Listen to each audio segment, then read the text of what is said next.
Video yathu ya lero tionesana mmene tingapangire slow motion video yathu. Ndi video yathu tinagwiritsa ntchito TikTok, ulendo uno tigwiritsa ntchito CapCut. Ndi tatiye tionesaneni kuti timatani. Ndi apa tisegula CapCut wathu, kena kuti panga new project.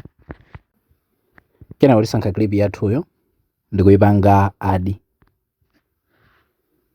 Ndi clip yo ndi imeneyi, ndi chomwe tichite tipita pamene tikufuna tidulepo. Ndi kumayambirira uku tikufuna izayambe ndi speed.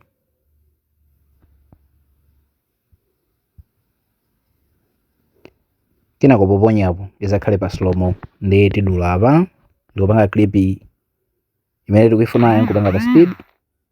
Kena konomo ndikuikweza speed yo ikhale pabwino. Leti iona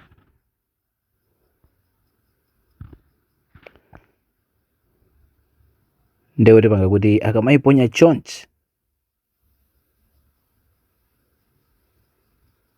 lizakhale pa slow mo.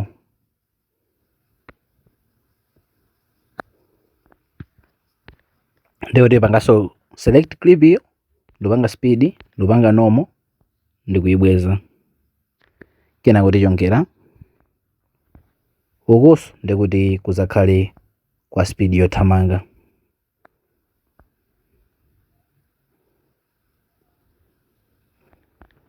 Tidulaso apa process yake no imankhala yofanana. Ndikuti apa tika pa speed apa mwina tizayika soka slow mo kumalizirako. Basi ndikuti clip yathu yozaoneka chonchi.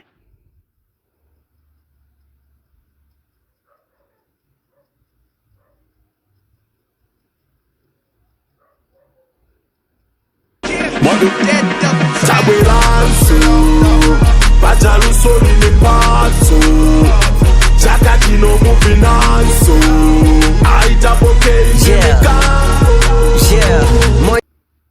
basi zikatero ndikuti zimakhala zatheka. Ndikuti ukafuna kuiseva mupanga pa export pa basi ndikuti iseva. Ngati mufuna kuti ma videos ngati amene wawa asamakuphonyeni osayiwala waka 4. Tentiwanaso video study.